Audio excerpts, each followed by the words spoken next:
Selamat datang di kanal Spice, Saint Philip's Indonesian Congregation Eastwood. Nama saya Pendeta Kian Holik. Selamat menikmati khotbah-khotbah Alkitabiah di kanal ini. Sekiranya ada pertanyaan, dapat menghubungi kami di Instagram atau Facebook @spice.syd atau email kami di spice@saintphils.org.au. Kiranya Tuhan memberkati. Belajar dari kitab 2 Samuel.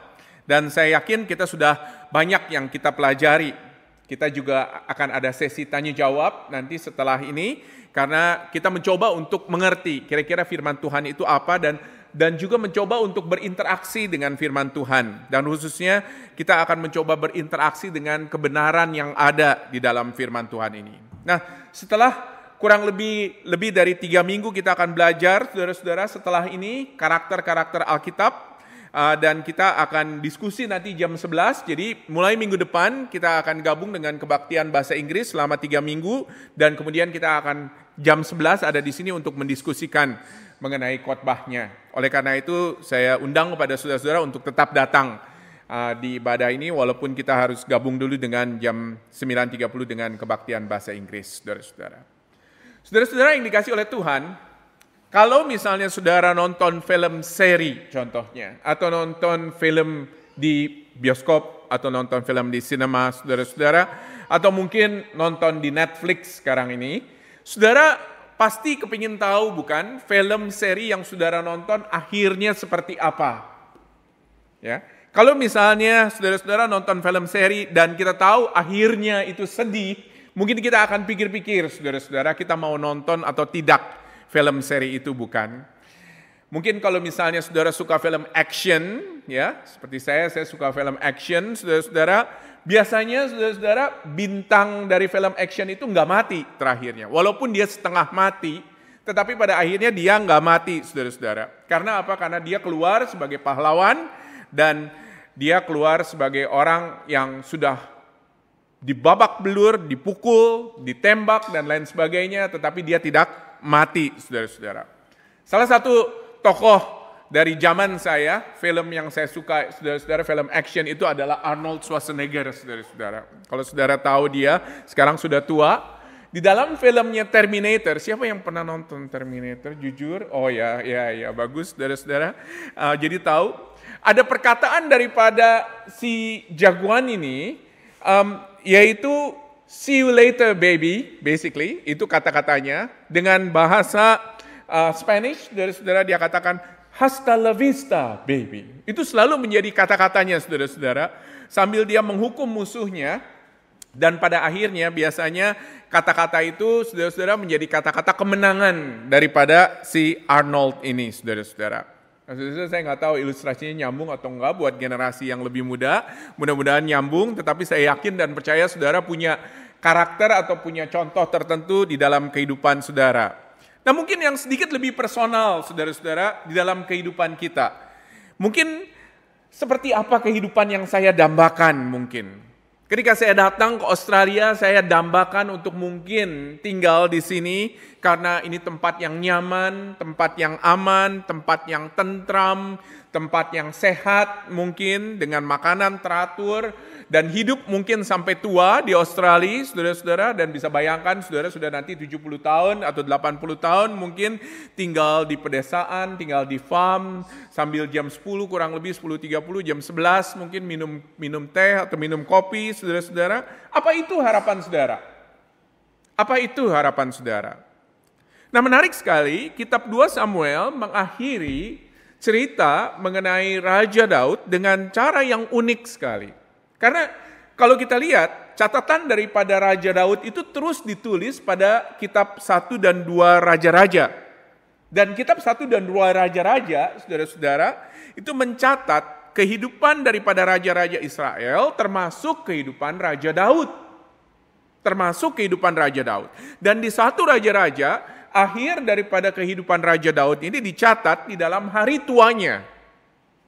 Di mana dia menjadi tua, dan dia sakit-sakitan, dan pada akhirnya dicatat kata-kata sebelum Daud mati, saudara-saudara. Nah, tetapi di 2 Samuel ini menarik sekali karena si penulis, saudara-saudara, menuliskan kitabnya ini sebagai kitab dengan catatan Daud yang sedikit berbeda. Di sini Daud dicatat, saudara-saudara, bagian terakhir, khususnya ayat 18 hingga ayat 25 yang tadi kita baca, yaitu Daud memuji Allah di akhir kehidupannya atau di akhir masa dia sebagai raja, saudara-saudara. Kenapa hal ini dicatat pada waktu itu oleh penulis 2 Samuel? Kenapa Daud melakukan hal ini? Ada 3 hal yang kita akan belajar, saudara-saudara, dari pasal terakhir dari kitab 2 Samuel ini. Yang pertama, saudara-saudara, ada di layar urutannya. Yang pertama, diadakan sebuah sensus. Menarik sekali ya.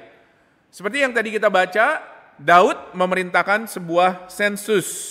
Tetapi kenapa? Perhatikan ayat 1, saudara-saudara, dari 2 Samuel 24. Bangkitlah pula murka Tuhan terhadap orang Israel yang menghasut Daud melawan mereka, firman-Nya, pergilah dan hitunglah orang Israel dan orang Yehuda. Ini ayat yang gak gampang, saudara-saudara, karena di sini ditulis bahwa Allah menghasut Daud. Nanti kita akan lihat kenapa Allah menghasut Daud. Jadi ini bukan hanya hubungan dengan sensusnya yang dilakukan oleh Daud, tetapi kenapa Allah menghasut Daud dan kenapa terjadi murka Tuhan atas hal di mana Tuhan sendiri sebetulnya yang menyuruh Daud, boleh dikatakan, melakukan hal tersebut. Kenapa Tuhan menghasut Daud? Ini adalah hal yang belum kita jelas pada saat ini, tetapi tidak apa-apa, karena nanti kita akan lihat kembali, saudara-saudara, kenapa hal itu terjadi. Dan yang lebih menarik lagi, yaitu catatan daripada 1 Tawari 21 ada di layar. 1 Tawari 21 di dalam catatan yang sama dikatakan di sini iblis bangkit melawan orang Israel, ia membujuk Daud untuk menghitung orang Israel. Jadi ini adalah kejadian yang sama. Dicatat oleh 2 penulis yang berbeda. Yang satu mengatakan Allah menghasut Daud, tetapi yang satu lagi mengatakan bahwa iblis membujuk Daud untuk menghitung orang Israel. Yang mana yang benar, saudara-saudara? Yang mana yang benar? Nah, kita melihat di sini yang menghasut atau membujuk, ya, siapa ini pada akhirnya? Apakah ini Allah atau iblis? Tentunya kalau misalnya kita memang mau untuk mencoba mencari kesalahan daripada Alkitab, ini 2 ayat yang empuk, saudara-saudara. Karena sekali lagi, di 2 ayat ini sepertinya bertentangan satu dengan yang lain, begitu ya.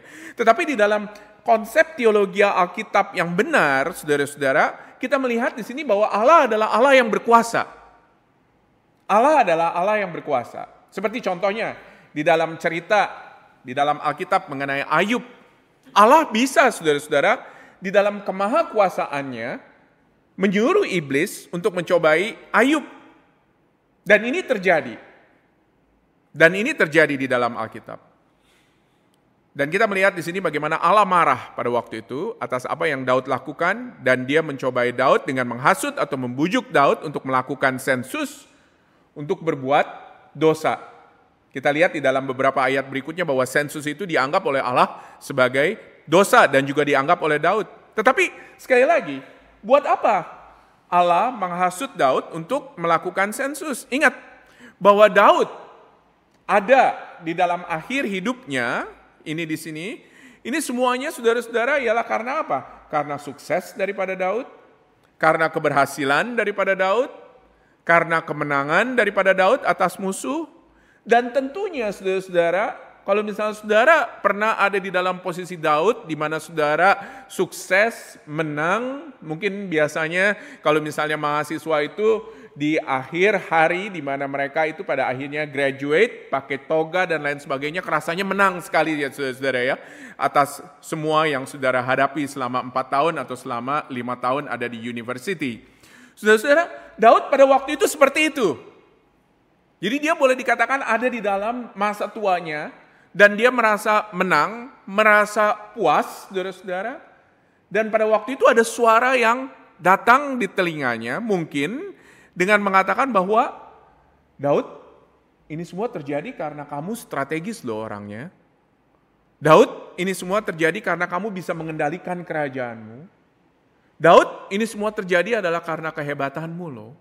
Walaupun kamu berdosa dengan Batsheba, seperti yang kita lihat di pasal 11 dan pasal 12, saudara-saudara, tetapi mungkin itu bisa ditutupi dan dilupakan dengan kamu berhasil. Dan sekarang kamu akan menghitung jumlah orang Israel. Dan bukan hanya jumlah orang Israel, saudara-saudara. Ini menghitung angkatan perang dari orang Israel. Kalau saudara lihat, baik itu di negara-negara yang fasis mestinya, atau negara-negara komunis, misalnya kayak Rusia, Korea Utara, negara-negara lain, biasanya saudara-saudara armada perang mereka itu menentukan kekuatan mereka. Ya. Jadi kalau misalnya saudara bisa katakan, oh saya punya sekian ratus ribu misalnya, tentara, itu menandakan sebuah power saudara-saudara. Dan ini terjadi pada usia Daud yang sudah uzur. Dan kita berpikir mungkin ya Daud mana mungkin sih digoda untuk menyombongkan hal ini? Kan usianya kan udah uzur. Usianya kan sudah tua. Tetapi ingat saudara-saudara, ternyata kesombongan dari manusia itu bisa terjadi dan itu tidak correlate, tidak berhubungan dengan usia. Dan saya curiga ini adalah senjata yang ampuh yang dipakai oleh si jahat untuk menjatuhkan Daud sekali lagi di akhir hidupnya.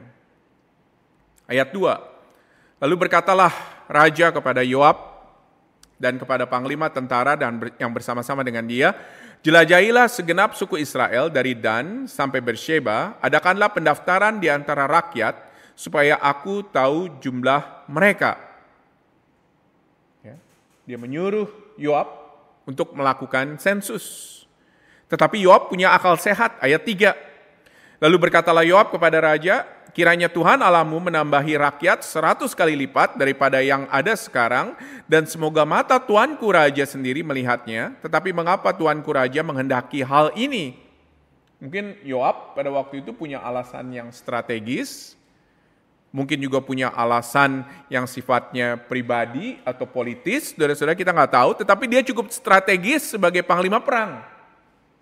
Dan dari sisi Daud, mungkin kita melihat sekelumit isi hati daripada Daud pada waktu itu sebagai orang yang berdosa. Karena itu Yoab di sini pada nalurinya, di dalam nalurinya bertanya kepada Daud, bukan? Kenapa? Buat apa Daud? Buat apa raja engkau melakukan hal ini? Padahal Daud adalah raja yang pernah menulis di pasal 22 di mana Allah adalah Allah yang memelihara, Allah yang menjaga, Allah yang memberikan keberhasilan. Lalu pertanyaannya, buat apa sensus? Betul nggak? Kalau misalnya Allah yang melakukan hal tersebut.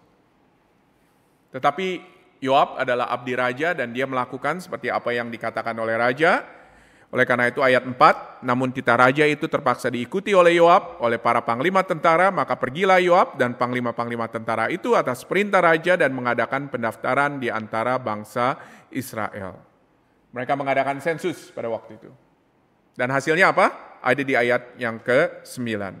Yoab memberitahukan kepada raja hasil pendaftaran rakyat, orang Israel ada 800.000 orang perangnya yang dapat memegang pedang, dan orang Yehuda ada 500.000.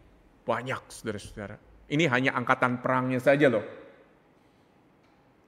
Semua itu adalah karena keberhasilanmu, kata setan kepada Daud. Sejak dulu ingat gak kamu? Kamu adalah raja yang memperkenankan hati Allah. Ingat gak kamu? Kata setan kepada Daud, Goliat, siapa yang mengalahkannya? Kamu loh. Siapa yang sanggup memimpin bangsa Israel mengalahkan bangsa-bangsa asing? Kamu. Dan mungkin Daud pada waktu itu berkata, oh iya benar juga ya. Benar juga ya. Mungkin itu yang aku lakukan. Sehingga dosa dengan Bathsheba seperti kita lihat, walaupun itu berdosa, pada akhirnya setan bisa menggunakan keberhasilan yang Daud sudah dapati untuk membuat dia jauh dari Allah. Luar biasa. Setan itu bukan hanya menggunakan hal-hal yang tidak baik ya di dalam kehidupan kita untuk membuat kita jauh dari Allah, tetapi setan itu bisa menggunakan hal-hal yang baik, keberhasilan kita juga untuk membuat kita jauh dari Allah. Oke? Seringkali ada banyak orang yang pada akhirnya sakit hati kepada Allah, karena apa? Karena tujuannya nggak tercapai, cita-citanya nggak tercapai, dan lain sebagainya. Tetapi Allah bisa menggunakan keberhasilan kita juga untuk membuat kita jauh dari Allah.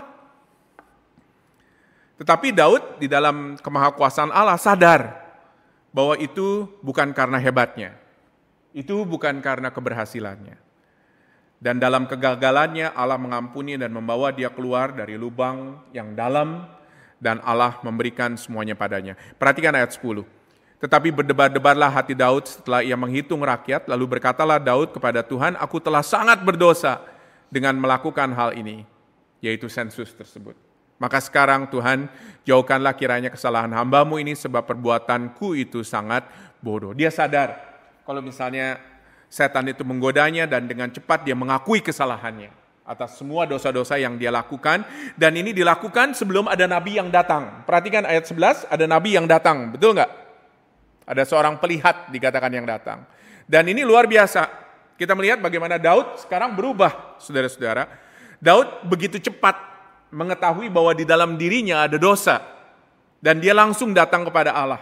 Dia sensitif akan dosa. Dia langsung datang kepada Allah. Dibandingkan dengan kasus Batsheba dulu di pasal 11 dan 12, dia berdosa dan berdosa dan berdosa sampai Nathan pada waktu itu datang kan untuk menegur dan untuk membuat dia bertobat. Tetapi sekarang dia sadar terlebih dahulu bahkan sebelum si pelihat itu datang, saudara-saudara. Sebelum si nabi itu datang dan membawa hukuman atas perbuatannya. Dan itu yang harus kita lakukan sebagai pengikut Kristus.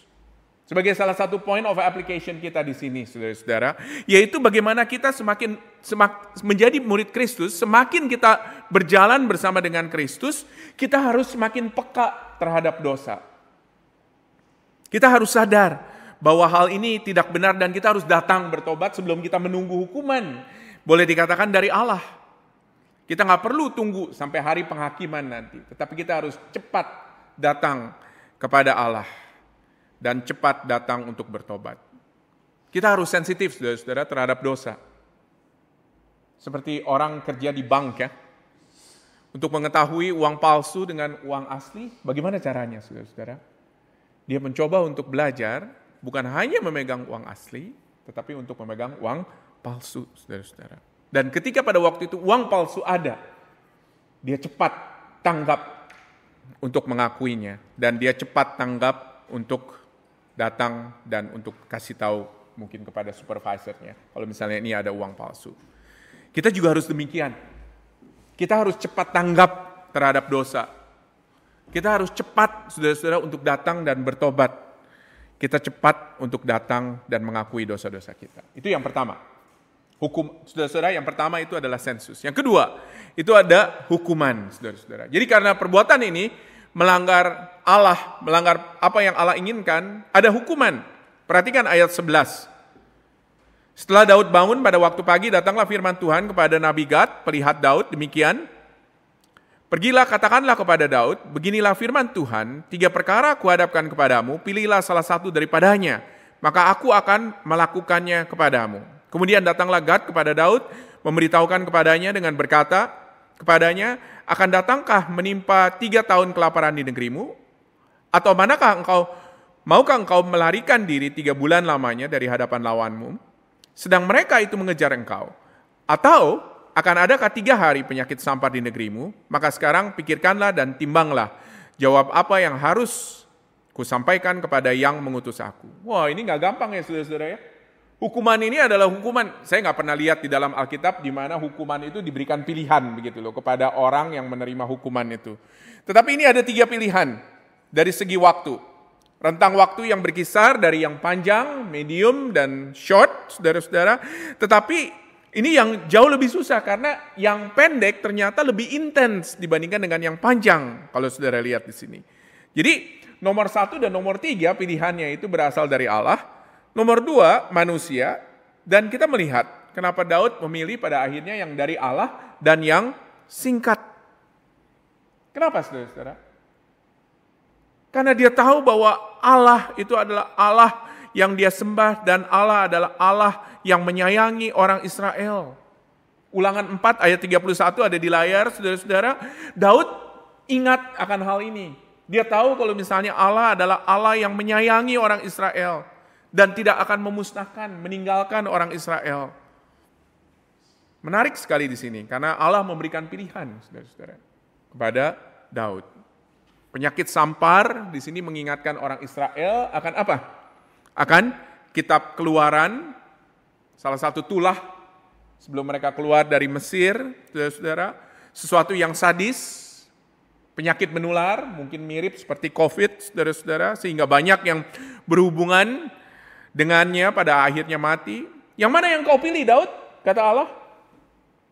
Ayat 14, berkatalah Daud kepada Gad, sangat susah hatiku, biarlah kiranya kita jatuh ke dalam tangan Tuhan, sebab besar kasih sayangnya, tetapi janganlah aku jatuh ke dalam tangan manusia. Lalu datanglah penyakit sampar. Itu ada di ayatnya yang ke-15. Membunuh, dia katakan, orang dari Dan sampai Israel, 70.000 orang. Banyak ya saudara-saudara ya, begitu sadis. Ini belum 3 hari loh, itu kan 3 hari kan penyakit sampar. Ini belum 3 hari, tetapi sudah 70.000 orang mati, saudara-saudara. Dalam waktu singkat. Sadis sekali. Dan ketika malaikat Tuhan yang dipakai oleh Tuhan untuk menghukum orang Israel pergi ke Yerusalem, tetapi kata Tuhan apa? Cukup. Di ayatnya yang ke-16. Turunkan tanganmu. Cukup, turunkan tanganmu. Allah adalah Allah yang mengutus malaikat untuk menghukum orang Israel, tetapi Allah juga adalah Allah yang menyuruh malaikat untuk stop, untuk tidak melakukan hukuman atas kota Yerusalem, karena sudah cukup penderitaan daripada umatku, dikatakan oleh Allah. Hal ini adalah hal yang sama yang terjadi ketika Tuhan pada waktu itu menyuruh Yunus untuk pergi ke Niniwe, membumi hanguskan Niniwe pada waktu itu. Dia katakan di sini menyesallah Allah. Di sini juga dikatakan menyesallah Allah, saudara-saudara. Kenapa Tuhan melakukan hal ini? Dia yang menjatuhkan hukuman, tetapi dia juga yang men-stop hukuman. Ya.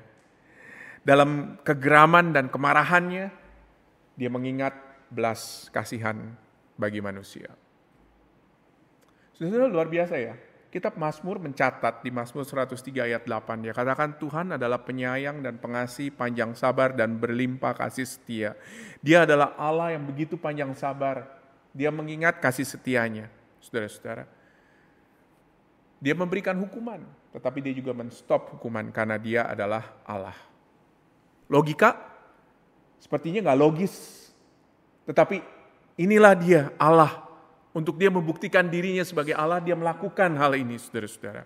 Bukan semata-mata untuk kita, tetapi semata-mata karena Allah adalah Allah. Apakah berarti kita tidak perlu berdoa, saudara-saudara? Kita masih harus berdoa, tetapi Allah berkuasa pada akhirnya untuk menjawab doa kita, untuk menghukum atau untuk men-stop hukuman. Apakah hukuman ini di-stop karena doa daripada Daud? Tidak juga, karena Allah berkuasa. Ketika dia menghukum, dia mengulurkan tangannya, saudara-saudara, dengan sebuah belas kasihan. Dia ingin membuktikan bahwa dirinya itu Allah, bahwa dia adalah Allah yang mengasihi orang Israel, dan dia adalah Allah juga yang menghukum orang Israel. Kita seringkali nggak mengerti di dalam logika kita. Ngapain Allah memerintahkan Daud untuk melakukan sensus, dan itu berdosa, dan pada akhirnya Allah menghukum Israel karena hal itu. Dan pada akhirnya Allah juga yang men-stop hukuman kepada Israel. Kita nggak tahu, saudara-saudara, nggak masuk logika kita. Tetapi dia adalah Allah. Dan Allah adalah Allah yang ingin membuktikan kalau misalnya dia adalah Allah yang mengasihi manusia. Penyakit sampar ini pada akhirnya berakhir di dalam kemahakuasaan Allah, saudara-saudara, sesuai dengan waktu Allah. Bagian yang ketiga, yaitu ibadah. Kita lihat di akhir ayat 16, pada waktu itu malaikat Tuhan membawa Daud ke tempat pengirikan Arauna orang Yebus ini. Ini sebagai bridge, saudara-saudara, untuk kita masuk ke bagian yang terakhir mulai dari ayat 18. Dia katakan pada waktu itu datanglah Gad kepada Daud dan berkata kepadanya, pergilah, dirikanlah mezbah bagi Tuhan di tempat pengirikan Arauna orang Yebus itu. Lalu pergilah Daud sesuai dengan perkataan Gad seperti yang diperintahkan Tuhan. Arauna bertanya kepada Daud, bukan? Buat apa? Ayat 21, mengapa tuanku raja datang kepada hambanya ini? Jawab Daud, untuk membeli tempat pengirikan daripadamu dengan maksud mendirikan mezbah bagi Tuhan, supaya tulah itu berhenti dan menimpa rakyat. Kelihatannya pada waktu itu berita mengenai tulah sudah berhenti, itu belum sampai ke telinga Daud. Oleh karena itu Daud mencoba untuk memberikan persembahan kepada Allah. Tetapi bagi Daud, mezbah, lembu, itu boleh dikatakan tidak akan bisa menggantikan hukuman. Tetapi ini harus dilakukan karena tidak ada opsi yang lain, saudara-saudara. Tetapi bukan hanya tanah disediakan oleh Arauna ya, tetapi juga lembu di ayat 22. Tetapi Daud pada akhirnya menolak untuk diberikan pada waktu itu tanah dan lembunya, tetapi Daud menggantikan dengan 50 shikal perak, dan pada waktu itu dia mempersembahkan korban bakaran kepada Tuhan di tempat itu. Menurut sejarah ini adalah tempat yang sama di mana Abraham pada waktu itu mempersembahkan Ishak kepada yang hendak atau merencanakan mempersembahkan Ishak, dan pada akhirnya diberikan lembu oleh Allah. Apa evaluasi bagi kita, saudara-saudara? Di pasal yang terakhir ini dari 2 Samuel. Kita sudah sekian minggu belajar dari 2 Samuel. Apa yang kita pelajari, khususnya di dalam pasal yang terakhir ini? Ada 4 hal, saudara-saudara. Yang pertama, apa yang ingin dicatat di dalam akhir kehidupan kita? Memang ini bukan akhir kehidupan Daud yang ada di dalam dunia, itu ada di dalam kitab 1 Raja-Raja. Tetapi ini adalah catatan akhir dari kehidupan Daud yang ada di 2 Samuel. Apa yang ingin dicatat, saudara-saudara? Di sini penulis Samuel mencatat bagaimana Daud memuji, memuliakan Allah. Apa yang ingin dicatat di dalam akhir hidup kita? Apakah keberhasilan kita? Ataukah kegagalan kita? Ataukah kita masih terus percaya kepada Tuhan Yesus sebagai Allah, saudara-saudara? Apa yang ingin dicatat di dalam kehidupan kita? Daud dicatat di sini bagaimana dia beribadah kepada Allah di akhir 2 Samuel itu. Di dalam keberdosaannya, di dalam keberhasilannya, dia percaya kalau misalnya hidupnya adalah hidup untuk beribadah, memuji, memuliakan Allah. Ini yang dicatat dan luar biasa. 2 Samuel ini memberikan kepada kita potret daripada Daud yang sesuai dengan harapan Allah. Yang kedua, saudara-saudara, kita juga belajar dari pasal ini bahwa Allah adalah Allah yang berkuasa. Beberapa hal tadi yang sepertinya bertentangan ya satu dengan yang lain ya. Bagaimana Allah bisa menghasut Daud? Ini di luar nalar kita, tetapi manusia boleh, saudara-saudara, mencoba mengerti Allah. Tetapi pada akhirnya Allah adalah Allah. Dan di dalam tindakannya, dia membuktikan bahwa dia adalah Allah. Kita seringkali bertanya, saudara-saudara, kenapa ini terjadi? Kenapa bisa begini? Tetapi jawabannya, saudara-saudara, tentu bukan sesuai dengan apa yang inginkan. Ingat nggak saudara-saudara dulu ketika saudara muda mungkin bertanya kepada orang tua, "Pa, Ma, mau nonton bioskop?" Terus kemudian ditanya, "Sama siapa?" "Oh, sama teman sekolah," begitu ya. "Boleh nggak?" "Nggak boleh." Terus kemudian saudara tanya lagi biasanya sama orang tua ya, "Kenapa nggak boleh?" "Pokoknya nggak boleh." Begitu ya. Saudara-saudara, seringkali Alkitab juga mencatat seperti itu. Kita boleh bertanya kepada Allah, kenapa hal ini begitu? Kenapa hal ini begini? Tetapi seringkali Allah katakan, memang nggak clear, memang dibikin untuk tidak clear. Tetapi yang clear, saudara-saudara, itu adalah sesuatu yang harus kita tahu.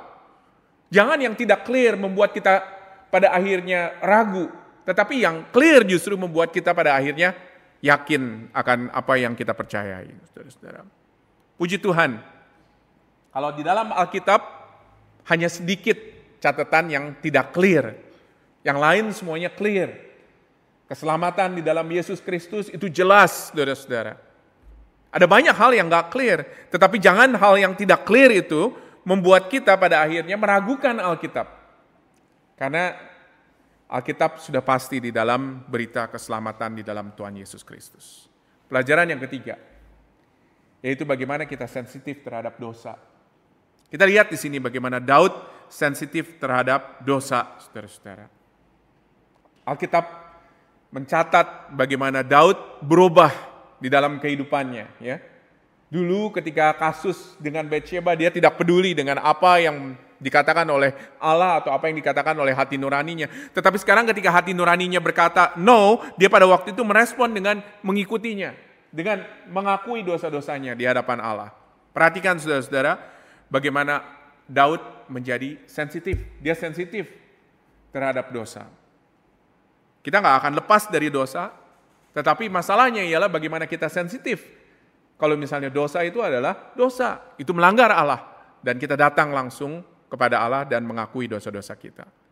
Dan luar biasa, Allah itu bisa menempatkan firman Allah, menempatkan orang-orang yang ada di sekitar kita, untuk membuat kita, melatih kita untuk menjadi lebih sensitif terhadap dosa, saudara-saudara. Bayangkan coba, Yoab dipakai oleh Allah untuk menegur raja yang besar di Israel, Raja Daud.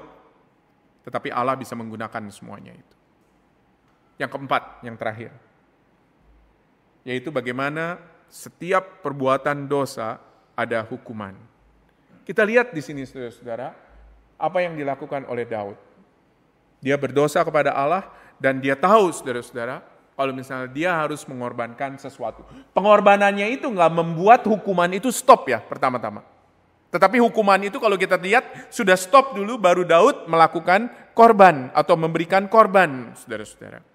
Kita lihat di sini bahwa bagaimana dosa itu harus digantikan oleh sesuatu. Harus digantikan oleh sesuatu, saudara-saudara. Ketika kita berdosa, kita harus menggantikan dosa kita dengan sesuatu. Oleh karena itu, orang Israel membawa lembu demi lembu, binatang demi binatang untuk menggantikan dosa mereka. Tetapi luar biasa, kita di dalam Yesus Kristus, kita nggak perlu membawa hal-hal itu untuk datang kepada Allah. Karena Yesus Kristus sudah dikorbankan bagi kita di atas kayu salib sekali untuk selama-lamanya.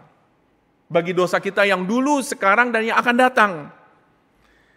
1 Yohanes 1 ayat 7, saudara-saudara, mengatakan, ada di layar, tetapi jika kita hidup di dalam terang, sama seperti Dia ada di dalam terang, maka kita beroleh persekutuan seorang dengan yang lain, dan darah Yesus anaknya itu menyucikan kita daripada segala dosa. Luar biasa ya, bahwa ada korban yang terjadi di sini ketika kita berdosa. Yaitu Yesus anaknya, anak Allah, dikorbankan di atas kayu salib untuk menebus. Bukan hanya dosa kita yang satu, bukan dosa kita yang tertentu. Kalau Daud, dia membawa korban untuk menebus dosa dia yang tertentu, yaitu ketika dia pada waktu itu melakukan sensus. Tetapi ini dikatakan untuk menebus dan menyucikan kita dari segala dosa. Dari semua dosa. Maksudnya apa? Dari semua dosa yang kita lakukan dulu, sekarang, dan yang akan datang. Dan segala macam dosa, saudara-saudara, itu sudah dibayar lunas oleh Yesus Kristus di atas kayu salib. Puji Tuhan.